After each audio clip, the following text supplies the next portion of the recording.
Hello, I'm Pastor Hilly. I'm recording this in December, right in the middle of Advent, or as I call it, Baby Jesus' birth month extravaganza. That's right, did you think it was cool when your buddy Dave in high school had birthday week? Well, move over, Dave, because sweet baby Jay gets Christmas Eve, Christmas Day, the Christmas season, and for many, the entire season before that, Advent, the 4 weeks leading up to Christmas. Proof that Jesus not only had a birthday, but absolutely owns birthdays forever and ever. Amen. All day. You know. But today, I'd like to talk about something imperative to any party, the decorations. See, I believe that there are Christmas decorations, there are Advent decorations, and then there are other decorations. You know, like Santa kneeling in front of the manger, or maybe Jack Skellington dressed as Santa Claus. One of my earliest memories of Christmas is stapling together the Christmas chain. That is 25 1-inch by 4-inch strips of construction paper that were made into interlocking loops that alternated red and green and red and green until the last one was either gold or it had a tree on it. This was an art project to teach us about counting and waiting and to get us excited because the former Bishop of Turkey, now that he was done punching Arius in the face, would be on his way to drop off gifts. Look that story up. Though right now, what I want to do is nuance the differences between Advent decorations and Christmas decorations in church. Though, to be fair, the Christmas chain is a good place to start. See, the Christmas chain is a Christmas decoration that leads us to Christmas morning. We use it across those 24 days so that we can arrive on the 25th day, at Christmas. This is similar to the Christmas tree. The Christmas tree tradition can be traced to the Middle Ages in Europe, where Christians began to decorate trees inside of their homes. The tradition of adding candles to the tree branches is most commonly attributed to Martin Luther. As legend goes, he was inspired by the stars in the night sky and wished to recreate that scene in his own home by using candlelight. The evergreen branches remind us of the promises of God and life everlasting that are always present in our lives. Now, I know many people who love Christmas, and they put up their trees as soon as they can. For some, that means before the dishes are even done on Thanksgiving. And to them I say, to each their own. You do you. Though my personal choice is to put up my tree after worship on the last Sunday before Christmas Eve. That is to say, the 4th Sunday of Advent. So that it is ready when the season changes to Christmas Eve and the Christmas season that follows. Though again, I understand why people put them up early, because they do add so much to a home in the holidays. And like the Christmas chain, they serve as a reminder, pointing to the gifts that lay ahead. But then there is the Advent wreath. The Advent wreath was developed by Johann Heinrich Vicaire, who was a Protestant pastor in Germany and a pioneer in urban mission work among the poor. As legend goes, during Advent, children at a mission school in Hamburg would ask daily if Christmas had arrived. So, in 1839, Johann built a large wooden ring made out of an old cartwheel with 20 small red candles and 4 large white candles.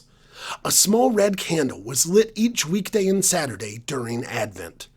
Like the Christmas chain of my youth, this was a genius way to teach children about time and counting. But unlike the Christmas chain, this was an Advent wreath. Okay, so this is what is often overlooked about the Advent wreath. It is a decoration for the Advent season. It is not a Christmas wreath. We already have a Christmas tree. Christmas wreaths are a thing. And why have that much greenery? But also, remember that Vicaire's wheel wreath had 24 candles. That's because its function was to guide the children through Advent to celebrate that season. See, Christmas Eve will take care of itself. Christmas Eve is in Christmas time, beyond the season of Advent. There are other things that identify this. The paraments on the 4th Sunday of Advent are blue because that is the modern color of the season. On Christmas Eve, even if it's literally the same day, they are changed to white. Now, I know some of you might be thinking or asking, but what about the white candle in the middle of the Advent wreath? Well, simply it shouldn't be there. The candle shouldn't be there, neither should the wreath. Hear me out. On Christmas Eve, the paraments should be changed. The Advent wreath should be put away, and our attention should go from the waiting and celebrating of Advent to the gift of Christ present. At that point, it is Christmas Eve, not the last day of Advent. The insertion of a white candle in the middle is not only seasonally confusing, but let's be honest, it is also a cash grab from liturgical wares companies looking to make an extra $2 because they can sell their 11-inch by 3-inch Christ candle for $2 more than their 11-inch by 3-inch plain white pillar candle, despite the fact that they are the exact same product. So let the seasons be what they are.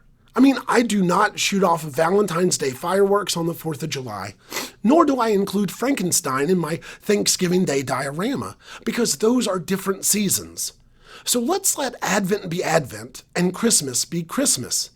The inclusion of a goofy white candle in the center of the Advent wreath not only confuses seasonal decorations, but also the importance of other symbols in the worship space, as some congregations, not wanting to drop $20 on a white candle, inserted their Paschal candle into the center of their Advent wreath. Okay, I am speaking from my tradition as an ELCA clergy, and people are free to celebrate however they choose. But historically, for us, the Paschal candle is only lit during the season of Easter, which Christmas Eve is not, at a baptism, which Christmas Eve being Jesus' birth, I hope we're not stepping on Jesus' toes there, or at a funeral, and well, I hope the only thing that's in a box that night are the presents under the tree. I'm sure that some well-meaning person once said, wouldn't it be nice if there was a Christmas candle? And my answer to that is no, not at all. Not in the least. It's just confusing. Like if you had to explain to your kids why they were getting gifts from both Santa and Cupid on February 14th. Let Advent be Advent and let Christmas be Christmas. A final word about candles. Different denominations have different thoughts and traditions about the color of the candles on the wreath. I tend to lean on the side of Reverend Vicar and have all 4 be the same color. I don't believe we need more or alternative colors or gimmicks for those candles or sundaes. Advent means coming, so let's learn to wait and see what God has in store. Finally, let's turn our attention to the Nativity. I love a good nativity. Personally, I practice a tradition called the magnetic manger, in which I surround the stable with the usual cast of characters as well as action figures, pro wrestlers, pop Funkos, and other pewter animals and such. In front of my stable, at my home, is Andre the Giant and Captain Crunch, and a stand-in for my dog Winston. I recommend, however, not including the baby Jesus until Christmas Eve. Personally, I really like that image, that all of these characters have gathered and are waiting for the coming Christ. Advent means coming, which in turn means waiting. Now, I know that some nativity scenes are solid pieces, and removing Jesus from them is not an option. But if you can, I recommend it. It may look odd at first.